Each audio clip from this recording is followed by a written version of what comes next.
नमस्कार दोस्तों, एक बार फिर से आप सभी का आपके अपने चैनल विकास ई न्यूज़ पर बहुत बहुत स्वागत है।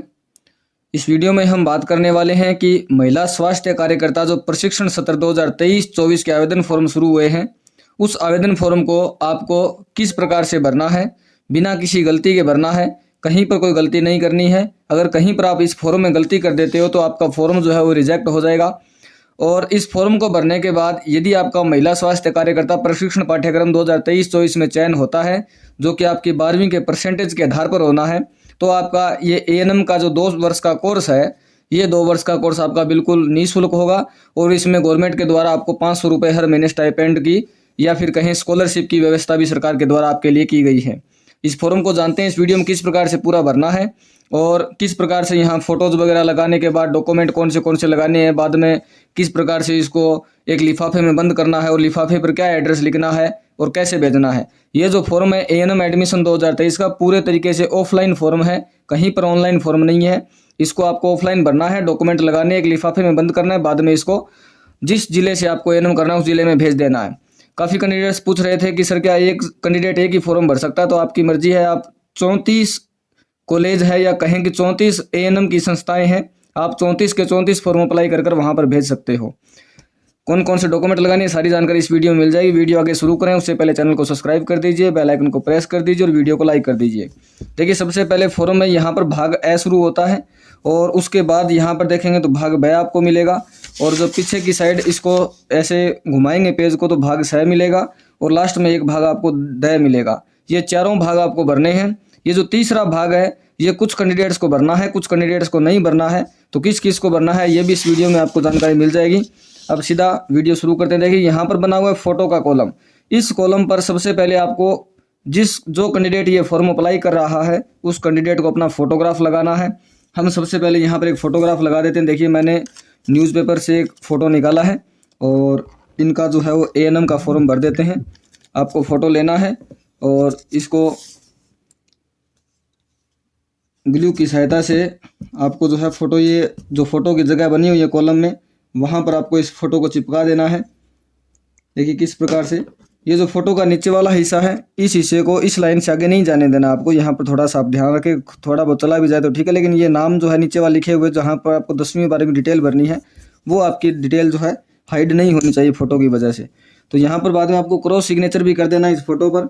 हम किसी भी कैंडिडेट के नाम से भरते हैं उसके नाम से एक बार क्रॉस सिग्नेचर कर देते हैं ताकि आपको समझ में आ जाए।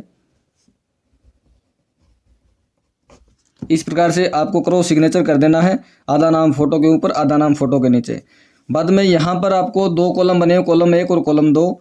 इन दोनों कॉलमों में आपको 2 प्रकार की डिटेल भरनी है, एक तो 10वीं की और एक 12वीं की। तो सबसे पहले आपको 10वीं की डिटेल भरनी है। यहाँ पर बोर्ड का नाम यहाँ से कॉलम आपको शुरू करना है। यहाँ पर सबसे पहले बोर्ड का नाम, तो यदि राजस्थान के आप कैंडिडेट हैं और राजस्थान माध्यमिक शिक्षा बोर्ड अजमेर से आपने 10वीं 12वीं किया है तो आपका बोर्ड को जो नाम लिखना है वो कुछ इस प्रकार से लिखना है।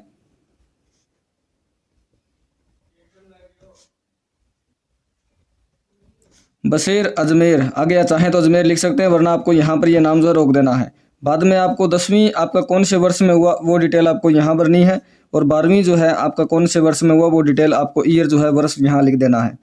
बाद में आपको 10वीं के रोल नंबर लिखने हैं, जितने भी आपके रोल नंबर हैं, और बाद में यहाँ पर जो है आपको 12वीं के रोल नंबर लिखने हैं, चाहे वो जो मार्कशीट में आपके लिखे हुए हैं वो पूरे के पूरे रोल नंबर यहाँ पर टाइप लिख देने हैं आपको पेन की सहायता से। पेन आप ब्लैक पेन या ब्लू पेन कोई सा भी पेन यूज़ में ले सकते हो। और यहाँ पर पूर्णांक बताना है, कितने नंबर का आपका पेपर हुआ, 10वीं और 12वीं का अलग अलग आपको बताना है। आपके कितने कितने नंबर आए वो भी आपको यहाँ पर मेंशन करना है और बाद में कितने प्रतिशत आपके बने वो भी आपको यहाँ पर बता देने हैं। तो यहाँ पर ये इतने कॉलम जो है आपका पूरा हो जाता है। बाद में अभ्यर्थी का जाति पूछा गया तो कौन सा कैटेगरी आपका है वो अपने हिसाब से देखना है। एमबीसी है तो एमबीसी पर गुड का निशान लगाना है, एससी है तो एससी पर लगाना है, एसटी है तो एसटी पर लगाना है और जनरल कैटेगरी है तो जनरल पर लगाना है। ये और ईडब्ल्यूएस कैटेगरी यदि आपका है तो ईडब्ल्यूएस पर आपको गुड का निशान लगा देना है। यदि आप जनरल कैटेगरी करते हैं तो किसी प्रकार की कैटेगरी सर्टिफिकेट की आपको आवश्यकता नहीं पड़ेगी। और वहीं यदि आप एससी एसटी ईडब्ल्यूएस ये कैटेगरी सिलेक्ट कर लेते हैं तो इस कैटेगरी के सर्टिफिकेट की आपको आवश्यकता पड़ेगी। एससी और एसटी के जो कैटेगरी के जो कैंडिडेट हैं उनका कास्ट सर्टिफिकेट यदि 2-3 साल पुराना है तो भी चल जाएगा। बाकी जो कैंडिडेट हैं कोशिश ये करें कि आपका कास्ट सर्टिफिकेट 1 साल से ज़्यादा पुराना ना हो। और 2 नंबर कॉलम में यदि कोई विकलांग कैटेगरी से कैंडिडेट है तो उनको यस करना है, मतलब हाँ करना है, और अन्यथा आपको ना कर देना है। और यदि कोई कैंडिडेट हाँ कर देता है तो उसकी प्रमाण पत्र की फोटोकॉपी भी आपको साथ में लगानी है। कोई महिला चतुर्थ श्रेणी कर्मचारी है तो हाँ या ना अपने हिसाब से करना है। यदि आप हाँ कर देते हैं तो भाग 6 आपको भरना पड़ेगा। जिस भाग 6 की मैं बात कर रहा था वो भाग 6 तभी भरना है जब आप महिला चतुर्थ श्रेणी कर्मचारी है या फिर आंगनबाड़ी कार्यकर्ता है तो हाँ या ना अपने हिसाब से यहाँ भरना है। और यदि आप इन दोनों में से एक में हाँ कर देते हैं तो भाग 6 आपको भरना ही पड़ेगा। पैरामिलिट्री, पुलिस मृतक कर्मियों, विधवा, अन्य श्रेणी, इसमें से कोई यदि कैटेगरी आपके है तो हाँ और ना आपको बता देना है। और यदि आप इसमें हाँ कर देते हैं तो आपको एक सक्षम अधिकारी द्वारा जो प्रमाण पत्र जारी किया जाता है उसका फोटोकॉपी साथ में लगाना पड़ेगा। और यदि हाँ आपने कर दिया है तो उनमें से कौन सी कैटेगरी आपकी है वो यहाँ मेंशन करनी है। फिर आता है आवेदन शुल्क का विवरण। पोस्टल ऑर्डर का यहाँ आपको नंबर लिखना है, पोस्टल ऑर्डर, जो कि आपको पोस्ट ऑफिस से मिलेगा। SC और ST कैंडिडेट को छोड़ करके इन 2 कैंडिडेट्स का जो है पोस्टल ऑर्डर यहाँ पर कुछ नहीं लिखना, क्योंकि इनका पोस्टल ऑर्डर नहीं लगेगा, इनका फॉर्म बिल्कुल निःशुल्क है।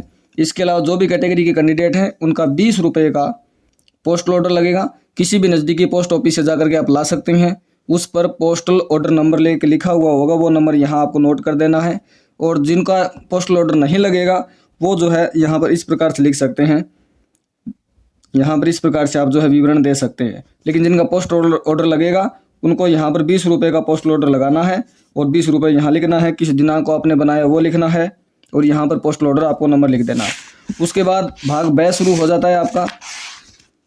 भाग ब में अभ्यर्थी का नाम आपको पहले तो हिंदी में लिखना है, कुछ इस प्रकार से जो भी आपका हिंदी में सही नाम है वो बिल्कुल पूरा नाम 10वीं के मार्कशीट के अकॉर्डिंग पूरा नाम आपको लिखना है। और फिर आपका अभ्यर्थी का नाम इंग्लिश में लिखना है, वो भी कैपिटल लेटर में, कुछ इस प्रकार से कैपिटल लेटर में आपको अपना पूरा नाम मेंशन करना है। फिर पिता का नाम हिंदी में बताना है, फिर पिता का नाम अंग्रेजी में कैपिटल लेटर में आपको बताना है। कोई विवाहित महिला है तो पति का नाम हिंदी में और पति का नाम अंग्रेजी में कैपिटल लेटर में। फिर आपको अपने DOB यहाँ पर मेंशन करनी है, पहले दिन फिर माह, और उसके बाद में आप जो है अपना उम्र का जो ईयर है वो आपको यहाँ मेंशन कर देना है। उसके लिए 10वीं की मार्कशीट भी आपको साथ में लगानी है। और 31/12/2023 के अनुसार DOB आपकी कितनी हो रही है वो आपको मैंने पिछले वीडियो में एक एज कैलकुलेटर बताया था। उस एज कैलकुलेटर की सहायता से आप देख सकते हैं कितने उम्र, कितने वर्ष, कितने माह, कितने दिन आपकी DOB के अनुसार जो है इस 31/12/2023 के अनुसार कितने वर्ष उम्र हो रही है, कितने महीने और कितने दिन हो रही है। यहाँ पर आपकी उम्र यदि 18 वर्ष 10 माह और 22 दिन हो रही है तो इस प्रकार से आपको लिख देना है। उसके बाद में फ़ोन नंबर ये आप खाली छोड़ सकते हो। यहाँ पर आपको अपना मोबाइल नंबर जो है कुछ जो भी आपका मोबाइल नंबर है जो परमानेंट चालू रहे, क्योंकि इसी नंबर पर आपको भविष्य में जो सूचना होगी इस फॉर्म के रिगार्डिंग वो सारी इसी नंबर पर आपको मिलने वाली है, वो यहाँ पर आपको नोट कर देना है। फिर आपका एड्रेस पूरा, जो आधार कार्ड का जो एड्रेस है, आधार कार्ड का एड्रेस, वो एड्रेस जो है आपको यहाँ पर मेंशन कर देना है पूरा, और यहाँ पर आपको अपने सिग्नेचर कर देने हैं। और उसके बाद पीछे वाले पेज के साइड में भाग 6 लिखा हुआ है। जो आंगनबाड़ी कार्यकर्ता हैं, चतुर्थ श्रेणी कर्मचारी है या आशा सहयोगिनी है, उन्हीं के लिए फॉर्म है। यहाँ नाम लिखना है, पिता या पति का नाम लिखना है। पिता का लिखते हो तो ऐसे गुड का निशान पिता पे लगाकर पिता का नाम लिखना है। पति का नाम लिखते हो तो पति के वाले पे गुड का निशान लगाकर पति का नाम। फिर कौन से पद पर आप कार्यरत हो, कब आपकी नियुक्ति हुई वो दिनांक यहाँ बतानी है। वर्तमान में आपका स्थान कौन सा है जहाँ पर आप काम कर रहे हो, जिला बताना है। उसके बाद में आपको अपने साइन कर देने हैं और यहाँ पर मोहर लगा देनी है। और यदि आप इनमें से किसी भी कैटेगरी में नहीं आते तो इस कॉलम को आपको छेड़ना भी नहीं है, इसको ऐसे कैसे छोड़ देना है, बिल्कुल खाली का खाली। फिर भाग 10 शुरू होता है। भाग 10 में आपको अपना नाम लिखना है और उसके बाद में पिता का यदि नाम लिखते हो तो ऐसे गुड का निशान लगाकर पिता का नाम आपको लिखना है। और यदि आप पति का नाम लिखते हैं तो इस वाले को छोड़ करके इस पर गुड का निशान लगा करके आपको अपने पति का नाम यहाँ मेंशन कर देना है। और फिर जिस दिन आप फॉर्म भर रहे हो वो दिनांक यहाँ आपको बता देनी है और किस स्थान से आप फॉर्म भर रहे हो वो जो जगह है, आपका जो एड्रेस है उस जगह का नाम लिख देना है और फिर यहाँ पर आपको सिग्नेचर कर देना है। अब ये फॉर्म तो आपका कंप्लीट हो गया। इसमें आपको डॉक्यूमेंट जो साथ में फ़ोटोकॉपी लगानी है वो 10वीं 12वीं, आपका जाति प्रमाण पत्र, आपका मूल निवास, आपका आधार कार्ड और इसके अलावा जो भी प्रमाण पत्र एक्स्ट्रा में मांगे गए हैं जो आपने टिक किया है कहीं भी किसी स्पेशल ऑप्शन पर तो वो प्रमाण पत्र, इतनों डॉक्यूमेंट्स की फ़ोटोकॉपी करवाकर उन पर सभी पर सिग्नेचर आपको, ये जो मान लीजिए डॉक्यूमेंट है तो नीचे नीचे जो खाली जगह होती है वहाँ पर आपको साइन करना है और फिर इस पूरे फॉर्म के साथ में यहाँ पर लगाकर स्टेपल आपको कर देना है। स्टेपल करने के बाद इन सभी डॉक्यूमेंट्स को इस प्रकार से आपको फोल्ड करना है और जो डाक भेजने का जो लिफाफा होता है मैंने ये कागज़ से बनाया है, आपको मार्केट से लेके आना है और ये जो फॉर्म है आपका इस वाले लिफाफे में ऐसे डाल देना है। और इस लिफाफे में जब आप अपना फॉर्म डाल दोगे तो बाद में इस लिफाफे को भी अच्छे तरीके से आपको बंद कर देना है और एक जो पोस्टल ऑर्डर था वो भी इसी के अंदर साथ में आपको लगा देना है। और बाद में इस लिफाफे को बंद करने के बाद में इस लिफाफे का जो फ्रंट हिस्सा होगा वहाँ पर आपको ये जो फॉर्म जहाँ भेजना है वो एड्रेस लिखना है। कुछ किस प्रकार से लिखना है देखिए, आपको वो एड्रेस लिखना है मुख्य चिकित्सा एवं स्वास्थ्य अधिकारी। ये लाइन चाहे आप किसी भी ज़िले में भेजो, इतनी लाइन तो आपकी सेम रहेगी। उसके बाद जिस ज़िले में आपको जिस जगह पर ये फॉर्म भेजना है, जैसे चूरू ज़िले में भेजना है तो चूरू इतना लिख करके, और चूरू ज़िले का जो पिन कोड है 331302, इस प्रकार से आपको वो पिन कोड जो है मेंशन कर देना है। और यहाँ पर आप 2 लिख करके ये एड्रेस लिखिए और नीचे नीचे अपना एड्रेस आपको फ्रॉम लिख करके आपका जो नाम है वो नाम और आपका जो एड्रेस है, आपका जो पता है वो पता, ताकि यदि ये फॉर्म आपका रिजेक्ट भी हो तो आपके इस एड्रेस पर वापस पहुंच जाए। इसके अलावा आपका जो मोबाइल नंबर है वो भी आपको यहाँ पर मेंशन कर देना है। बस इतना लिख करके आपको ये डॉक्यूमेंट आगे भेज देना है। फॉर्म भरने का जो समय है वो 1 दिसंबर से 20 दिसंबर के बीच आपके ये फॉर्म भरे जाएंगे। जितना हो सके आप स्पीड पोस्ट से अपना फॉर्म भेजें। पोस्ट ऑफिस में जाकर के डाक ये लगा देनी है आपको, और स्पीड पोस्ट से ही आप डाक लगाएं ताकि 2 या 3 दिन में आपका फॉर्म जहां आप भेजना चाहते हैं वहां पर पहुंच जाए। एक कैंडिडेट जितनी मर्जी उतने ऐसे फॉर्म भर सकता है।